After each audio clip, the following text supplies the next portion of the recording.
Bonjour, ça va? Bonne arrivée sur ma chaîne. Cette année, notre credo, ce sera de dire stop à la procrastination. Ce sera de dire oui, on a rêvé, oui, mais maintenant on veut que ces rêves-là deviennent une réalité. Alors, comment on va faire? On va mettre en pratique nos rêves. Cette année, on va dire non à la procrastination. On va dire non, non, non, ça suffit maintenant.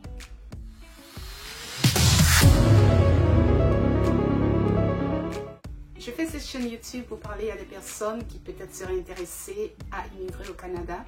Je pense que j'ai quand même une certaine expérience de l'immigration, du processus, et que je peux apporter ma pierre à l'édifice et je peux contribuer à apporter des conseils à ces personnes qui sont en quête d'information. Cette chaîne est également un blog, donc je vais parler de choses qui me concernent, qui me touchent personnellement, que ce soit des sujets de société ou que ce soit des sujets d'ordre général. Eh bien, on rentre en 2022 cette année avec de nouvelles idées, on rentre en 2022 avec de nouvelles perspectives, on entre dans la nouvelle année avec de nouveaux horizons, avec de nouveaux rêves qu'on voudrait embrasser, avec de nouveaux projets qu'on voudrait voir se réaliser. Donc, généralement, en début d'année, on a plein de belles idées, on se fait plein de belles promesses à soi-même, mais on se rend compte qu'en fin d'année, on n'arrive vraiment pas à les réaliser ou qu'on n'a pas eu un bon rendu ou qu'à l'heure du bilan, finalement, on n'a rien fait. Alors, ce qui généralement nous empêche d'atteindre nos objectifs, c'est tout simplement la procrastination. Parce qu'on estime qu'on n'a pas assez de temps, on n'a pas les moyens, qu'on n'est pas assez bon et qu'on manque de ressources, que ce soit des ressources financières, des ressources matérielles. Et donc, du coup, on relève toujours nos projets au second plan. Cette année, on va prendre le taureau par les cornes. Numéro 1. Ayez un carnet sur lequel vous notez toutes vos informations. Un carnet sur lequel vous notez tout ce que vous avez en tête. Généralement, quand on a les idées, elles sont en vrac. Elles viennent de façon désordonnée dans notre esprit. Et si on n'a pas quelque chose, un support sur lequel noter nos idées au jour le jour, on les oublie. Aucune idée n'est fortuite. Quand vous avez une idée, un projet, notez-le quelque part dans un carnet. Et vous allez voir qu'avec le temps, quand vous allez revenir dans le carnet et que vous allez tourner les pages et que vous allez relire ce que vous avez écrit, vous allez vous rendre compte que vous avez des idées extraordinaires que vous pouvez exploiter. Numéro 2. Le brainstorming. Qu'est-ce que c'est que le brainstorming? Le brainstorming, c'est tout simplement le fait de noter tout ce qui vous vient par la tête, sans filtre, tout ce qui vous vient comme idée. Donc le carnet, il est fait pour recevoir vos idées de brainstorming. Vous avez le carnet, c'est vrai, mais tant que vous n'écrivez rien dans le carnet reste un carnet. Ça reste un carnet avec des pages blanches. Chaque jour, vous devez écrire dans ce carnet les choses qui vous sont passées par la tête au cours de la journée, les idées que vous avez reçues. Notez-les en vrac, sans filtre. Vous n'aurez pas besoin de dire non, ça c'est pas important, ça c'est important. À la fin de la semaine, vous pourrez faire le tri des informations. 3. Classifiez les idées que vous avez reçues après avoir fait le brainstorming. Quand vous avez fini le brainstorming, vous devez hiérarchiser vos idées. Vous devez les classifier. Comment les classifier? Vous classifiez tout simplement par faisabilité. Qu'est-ce qui est faisable là maintenant de 1 à 6 mois ou de 1 à 3 mois? Qu'est-ce qui est faisable de 6 à 12 mois et qu'est-ce qui est faisable plus tard? Donc, on va dire par exemple que ce qui est faisable de 1 à 3 mois, ce sont les idées, les projets à court terme. Ce qui est faisable de 6 à 12 mois, ce sont les projets à moyen terme. Et ce qui est faisable plus tard, qui demande un peu plus de préparation, ça, ce sont des projets à long terme. 4. Faites votre analyse SWOT. C'est quoi l'analyse SWOT? L'analyse SWOT est utilisée dans le domaine du marketing pour tout simplement identifier vos forces, vos faiblesses, les opportunités et les menaces de votre marché. C'est quoi les forces et les faiblesses? C'est quoi les opportunités et les menaces? Les forces et les faiblesses sont inhérentes à votre personne. Parce que généralement, on utilise l'analyse SWOT pour les produits. Mais ce qu'il faut savoir, c'est que vous-même, vous êtes un produit. Avec vos talents, avec votre background, avec vos idées, avec votre personnalité, vous êtes un produit à vendre. Donc, en tant que produit que vous vendez, vous devez vous connaître vous-même. Si vous ne vous connaissez pas, si vous ne connaissez pas vos limites, si vous ne connaissez pas vos forces, vous ne pouvez pas atteindre vos objectifs. Il faut le faire de façon très honnête. Le plus honnête possible. Quelles sont vos forces? Qu'est-ce qui fait que vous êtes une personne exceptionnelle?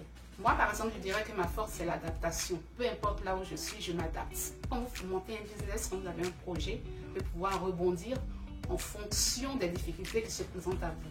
Mais si vous n'avez pas cette faculté d'adaptation et qu'au moindre changement, vous êtes défaitiste, ça, c'est quelque chose qui va vraiment impacter votre projet ou votre business négativement. Généralement, on n'aime pas parler de ses faiblesses, mais c'est très important de les connaître. Moi, je vois par exemple des jeunes qui vont en entretien, quand on leur demande quelles sont leurs faiblesses, ils balbutient. Vous ne devrez pas avoir honte d'avoir des faiblesses, au contraire. Quand vous les connaissez, quand vous avez pu les identifier, vous pouvez travailler dessus. On a tous des faiblesses.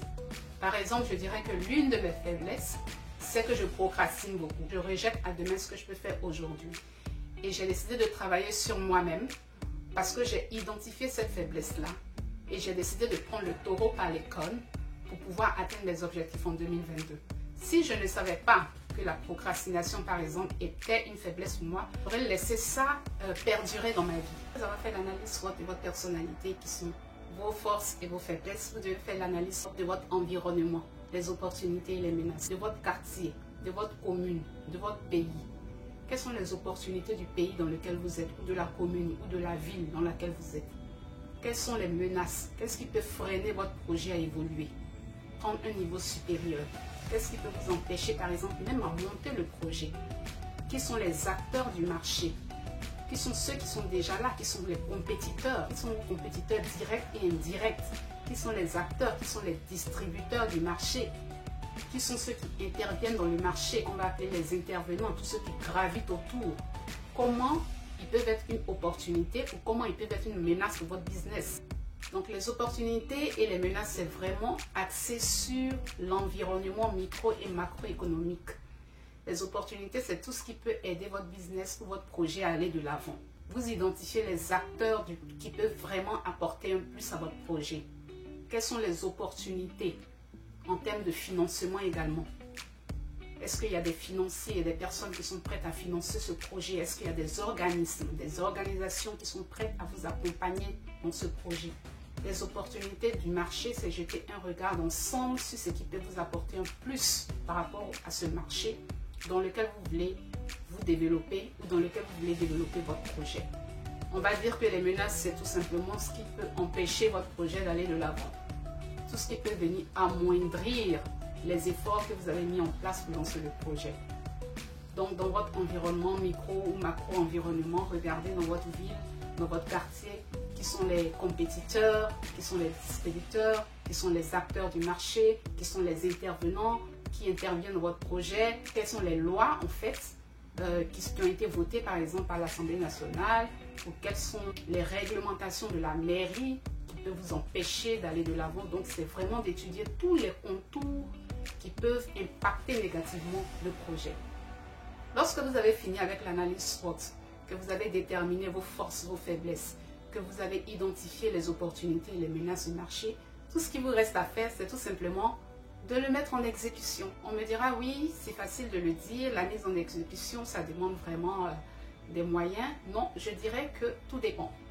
Donc moi, ce que je vous conseille pour l'année 2022, c'est de commencer avec les projets à court terme, ce que vous pouvez faire maintenant.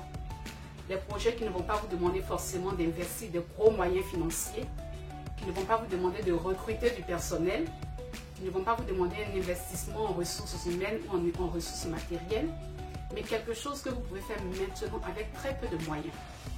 Piochez dans la liste de vos projets à court terme que vous pouvez réaliser dans 1 à 6 mois et commencez-le. Je vous donne mon exemple.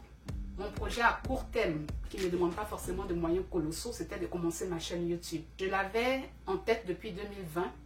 Je rejetais et là, cette année 2022, je me suis dit, si tu avais commencé ta chaîne en 2020, tu aurais été beaucoup plus loin que ce que tu avais envisagé. Ça demande un travail personnel. Ça demande un mindset. Ça demande que votre esprit soit focus. Ça demande que vous soyez axé résultat. Ça demande que vous ayez des objectifs. Si vous avez des idées claires, vous avez des objectifs clairs et que vous voulez obtenir un certain résultat, vous savez que les résultats ne se voient pas à l'œil nu du jour au lendemain. Ça demande un travail préparatoire.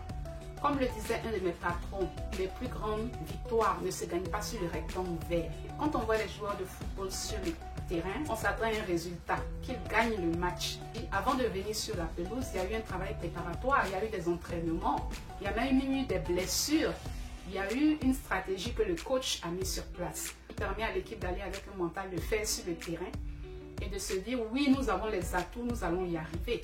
Il y a un travail préparatoire qui se fait en amont. Ce n'est pas de la magie, ça ne vient pas comme paf, un coup comme ça. Si vous avez envie que votre projet voie le jour, que vous prépariez votre état d'esprit à cela, que vous y mettiez du vôtre. Au jour le jour, ça demande un travail continu. Ça demande de la persévérance. ça demande de la consécration.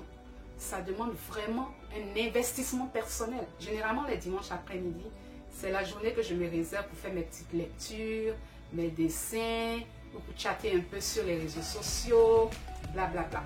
Mais cette année, je dis, ben, je vais mettre le dimanche après-midi à profit pour réaliser mes vidéos YouTube. Donc, j'ai mis ce temps-là à part pour ça. Je vais essayer de m'aligner à ça. C'est quelque chose que je dois faire parce que si je ne le fais pas, je n'ai pas de résultat. C'est pourquoi que c'est un travail d'abord que vous devez faire sur vous-même, sur votre mindset, sur votre façon de voir. Et fixez-vous des objectifs clairs. Qu'est-ce que vous voulez faire?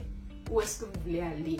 Qu'est-ce que vous voulez atteindre en termes de résultats? Là, c'est la fin de la vidéo. Je vous dis merci de m'avoir regardé.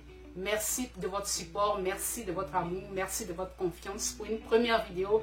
Elle n'a pas été très longue parce que c'est une vidéo introductive. Je pense qu'on aura l'occasion en long et en large de débattre d'autres choses, d'autres thématiques qui nous intéressent et qu'ensemble sur cette chaîne, on va se faire du bien. N'oubliez pas de vous abonner et de cliquer sur la cloche de notification pour ne rater aucune information. Bien le bonsoir.